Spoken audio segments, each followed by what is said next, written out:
body's way of reminding us about the hazards of overindulgence. In this podcast, I'll delve into what goes on behind the scenes to cause a hangover. I'll then explore what science has to say about all those supposed hangover cures you read about on the internet.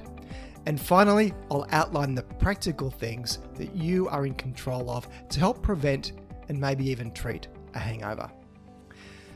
The dreaded hangover, that painful period between trying to get out of bed without hating life and once again being a normal, contributing member of society. If you've ever experienced a nasty hangover, then you know just how much the combination of tiredness, headache, nausea, and poor concentration can hit you for six. Hangovers happen because of alcohol, which is a toxin after all, and the effects of alcohol on the brain and the rest of the body. So let's look at what's going on behind the scenes to explain the classic collection of hangover symptoms. To start with, alcohol is a diuretic, which explains the dehydration and much of the regret you feel the next day from drinking too much.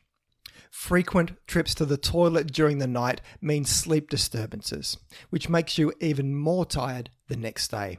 And this isn't helped because alcohol firstly makes you sleepy and wanting to go to bed, but as it's metabolized out of your system as you sleep, you can find yourself more wakeful than usual, which can lead to worse sleep quality.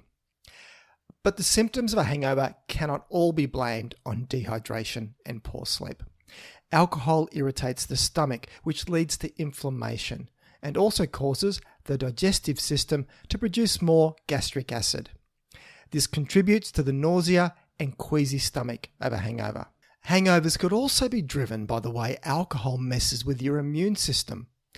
Studies have found a strong correlation between high levels of cytokines, which are molecules that the immune system uses for signaling, and hangover symptoms. Now, normally the body might use cytokines to trigger a fever of inflammatory responses to battle an infection. But it seems that excessive alcohol consumption can also provoke cytokine release, leading to symptoms like muscle aches, fatigue, headaches or nausea, as well as brain effects like memory loss or irritation. But sadly, it gets worse.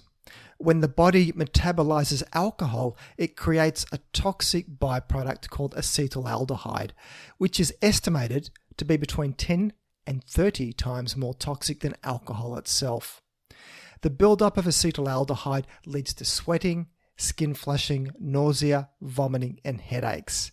And it seems in people who have a genetic variant in one of the enzymes involved in alcohol metabolism, called aldehyde dehydrogenase 2, they have increased levels of acetaldehyde levels, along with, surprisingly, face flushing. So these people may get hit with a hangover even worse. The alcohol hangover is associated with many hormonal and metabolic changes that are plausible causes of fatigue and brain fog. Here, you can see changes in insulin, cortisol, testosterone, aldosterone, and growth hormone. And the effects of alcohol can even spill over into brain neurotransmitters, such as epinephrine or adrenaline, dopamine, serotonin, and the endocannabinoid system, which is responsible for regulating and balancing many processes in the body, including immune responses, communication between cells, appetite, metabolism, memory, and more. Now, you may have heard that dark-coloured spirits, such as whiskey and rum, as well as red wine, can make your hangover worse. And you heard correctly. These types of drinks are high in distillation and fermentation products called congeners. Congeners are responsible for most of the taste and aroma of distilled alcoholic beverages and contribute to the taste of non-distilled drinks too. They are also considered a likely culprit to contributing to hangovers. So there could just be something to be said for opting for white wine over red or vodka instead of bourbon. Okay, so that's enough of the hangover science. I'm sure it's probably causing way too many traumatic flashbacks for many of you. So the big question, can you cure it? Let's look at some of the popular options. The greasy breakfast is a popular hangover cure to help put a lining back on your stomach. The benefit the next day, though, is probably more a placebo effect, which, if it makes you feel better, then that's not such a bad thing. With food, though, you get the greatest benefit for your hangover by having it the night before, as food helps to slow down the absorption of alcohol from the stomach. One thing that will certainly help with a hangover is to rehydrate. This is where those popular sports drinks may just help, as they speed up water absorption and replace electrolytes lost through increased urination. Having it before bed may just be a good preventative measure too. But what about a strong cup of coffee? Caffeine will certainly make you more alert, but will do little to help sober you up. A study that looked at the effects of caffeinated versus non-caffeinated alcoholic drinks on a simulated driving task and alertness found that caffeine did not improve the effects of alcohol on driving ability or reaction times. And I'll link to this study in the show notes. Then there is the popular hair of the dog, where you attempt to drink yourself out of a hangover. All this does, though, is delay the hangover, as your body switches to metabolizing the new alcohol you've just ingested. Once it has done its job, then you're back to square one. And even worse, you've got more byproducts of alcohol metabolism in your system. No foods or supplements are proven to prevent hangovers, or at least supplements that have been tested at least more than once. Yet the internet is full of supposed cures. Ginseng, Japanese raisin tree, prickly pear cactus, Korean pear, and a mixture of pear, green grape, and the Japanese herb ashibata have all been tested and have at least one study to support them. But few have been replicated, and more so, they only look at certain aspects of a hangover and are normally tested in a controlled situation, which may not replicate that well to a classic big night out on the beers.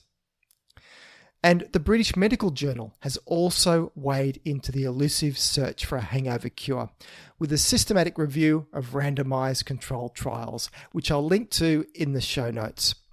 But their comprehensive search for any medical therapy that could prevent or treat a hangover came up with naught.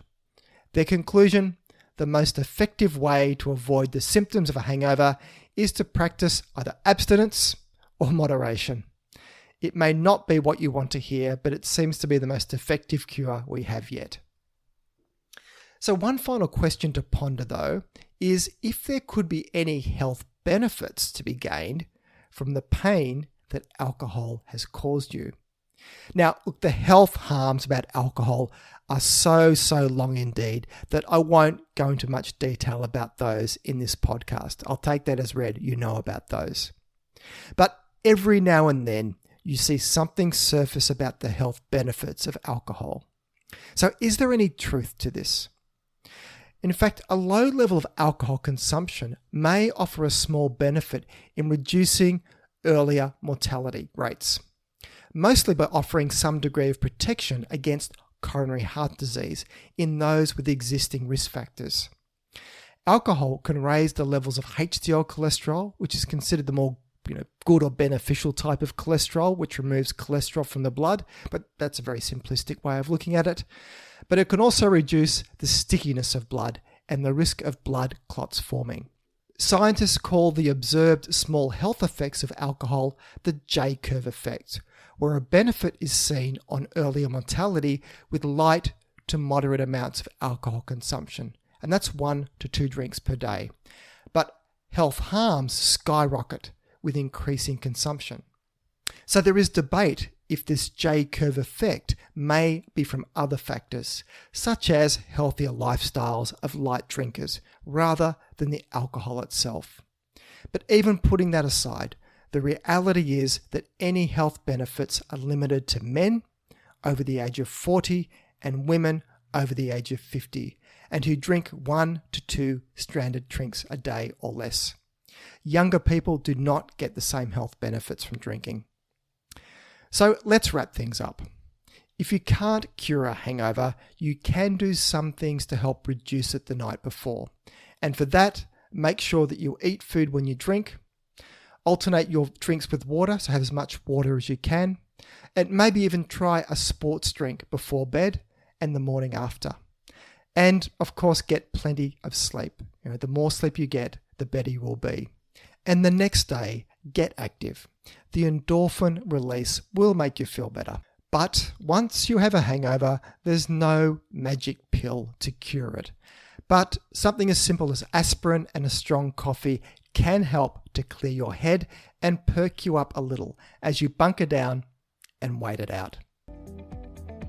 So that's it for today's show.